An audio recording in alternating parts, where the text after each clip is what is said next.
अध्यक्ष महोदय, भारतीय जनता पार्टी क्या है?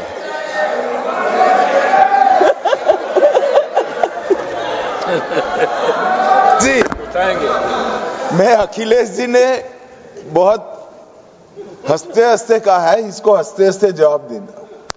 इस सामने जितनी पार्टियां हैं उनका राष्ट्रीय अध्यक्ष उन 5 लोगों को ही चुनना है परिवार के। हमें माननीय अध्यक्ष जी करोड़ों सदस्यों में से 12-13 करोड़ सदस्य प्रक्रिया कर कर चुनना है तो देर लगती है। ये मुस्लिम में भी बंटवारा चाहते हैं।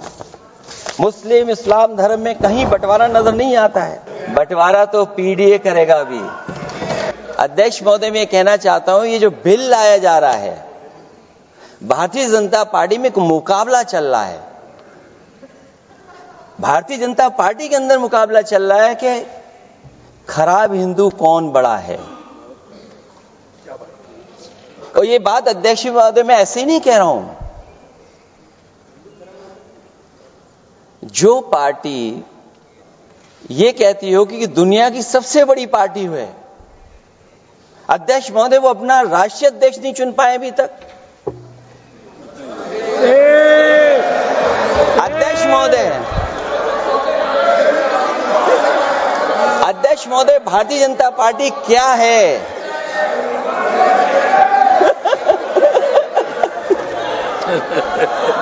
जी, मैं अखिलेश जी ने बहुत हंसते हंसते कहा है, इसको हंसते हंसते जवाब देना।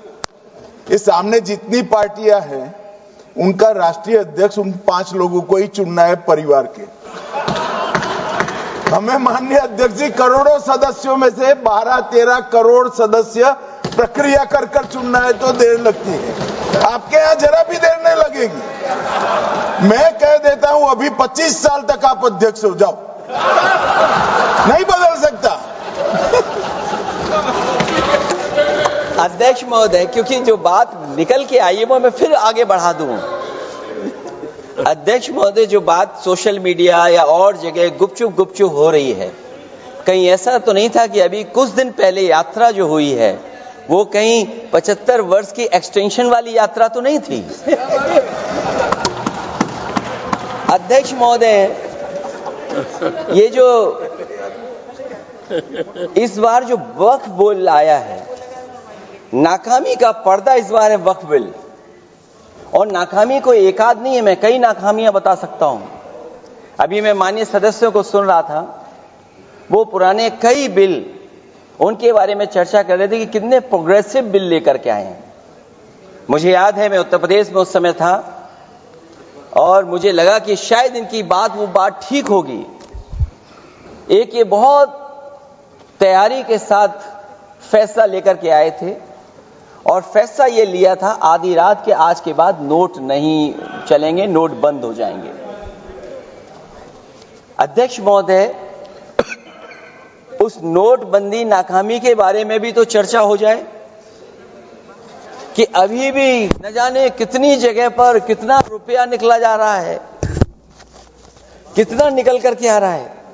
केवल नाकामी नोटबंदी की नहीं, नाकामी बेरोजगारी की भी है, नाकामी महंगाई की भी है, नाकामी किसान की आय दोगुनी नहीं कर पाए वो भी इनकी नाकामी है। मुझे याद है, एक माननीय मंत्री जी पूरे देश की नदियों के बारे में बीओडी बता रहे थे, लेकिन माननीय मंत्री जी ये भूल गए कि उनके शहर में, उनके क्षेत्र की जो नदी है उसकी बीओडी क्या है। गंगा क्या साफ हो गई, यमुना क्या साफ हो गई, स्मार्ट सिटी क्या बन गई, क्या गोद लिए हुए गांव इन्होंने गोद से उतार दिए, उनकी क्या दुर्दशा है। इसलिए मैं कहना चाहता हूं, ये नाकामी का पर्दा इस बार वक्फ बिल बना है। और सबसे बड़ी बात तो यह है कि जिसके लिए फैसला होना है उसकी बात को अहमियत न देना भी नाइंसाफी है। अध्यक्ष महोदय, नाकामी केवल यहां तक नहीं है। और भारतीय जनता पार्टी क्या है, मैं केवल एक पुरानी घटना याद करता हूं।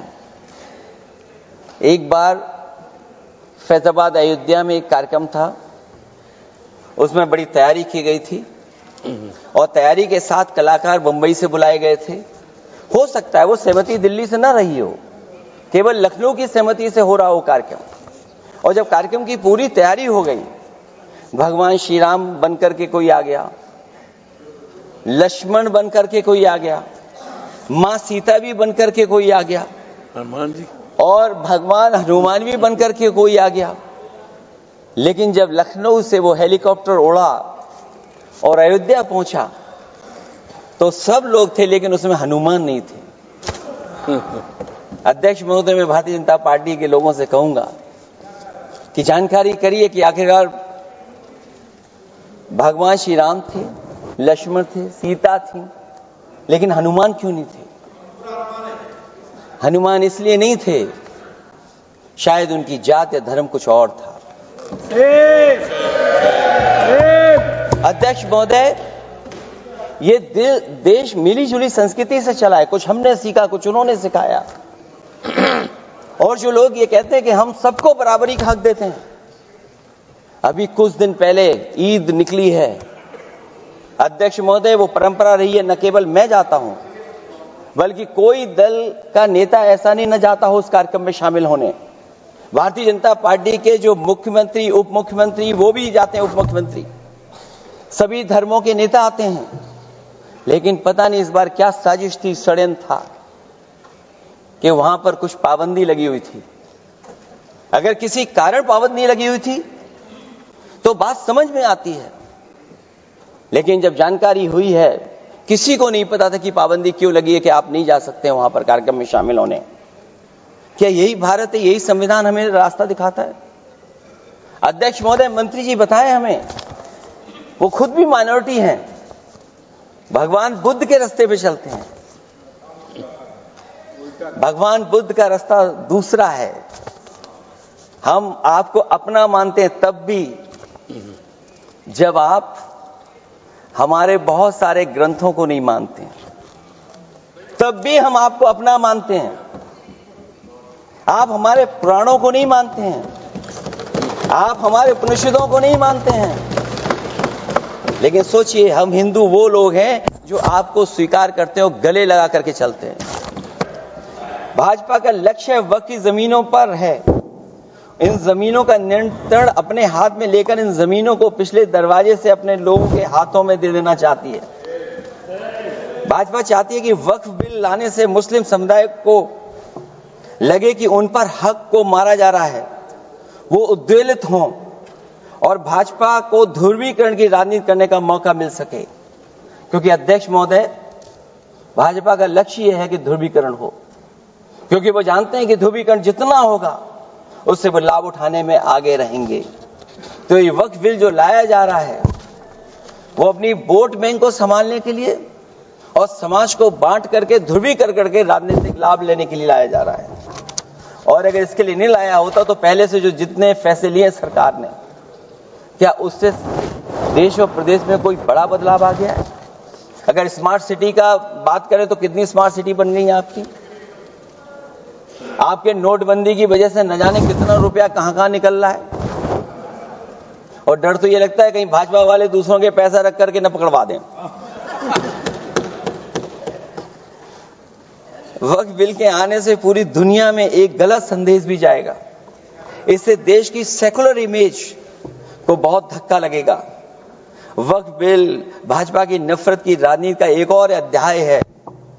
मैं अंत में कहना चाहता हूं कि अभी तो आपने साथी संभाल लिए हैं, एक साथी तो मुझे दिखाई नहीं दे रहा है। और हमारे जिनका हमने सम्मान किया, हमें कहां ले गए आप? और हमें यहां छोड़ गए आप, हमें छोड़ गए। हमें देखिए सभापति महोदय, देखिए राजनीति क्या है। हमने आपका हाथ पकड़ा और हम यहां आ गए और आप हमारा हाथ छुड़ा करके वहां चले गए। इसलिए देखिएगा कब हमारा इनका हाथ मिल जाए। और मैं अध्यक्ष सभापति महोदय ये कहना चाहता हूं कि वक्फ बिल भाजपा के लिए वाटरलू साबित होगा, क्योंकि ऊपर से तो हाँ हाँ कह रहे हैं, लेकिन अंदर ही अंदर बहुत सारे साथी सहमत नहीं है। मैं अंत में इतना ही कहना चाहता हूं कि ये वक्फ बिल जो लेकर के आए हैं कोई उम्मीद लेकर के नहीं आ रहा है। ये सोची समझी रणनीति का हिस्सा है, क्योंकि इनका जो बोर्ड बिखर गया है, ये मुस्लिम में भी बंटवारा चाहते हैं। मुस्लिम इस्लाम धर्म में कहीं बंटवारा नजर नहीं आता है, लेकिन इनकी कोशिश है कि इस बिल के माध्यम से हम मुस्लिम भाईचारा में भी बंटवारा कर दें। बंटवारा तो पीडीए करेगा। अभी देखिएगा। सभापति महोदया, हमारे एक सदस्य कह रहे थे कि चुनाव बहुत अच्छा होता है। इनसे बेहतर किसने चुनाव देखा होगा? चलिए, धन्यवाद। वोट ही नहीं डालने दिया। चलिए सभापति महोदया, मैं धन्यवाद देता हूं। मैं और अपने दल और साथियों के साथ कहता हूं कि समाजवादी पार्टी बिल का विरोध करती है। वोट पड़ेगा तो हम इसके खिलाफ वोट डालने जा रहे हैं।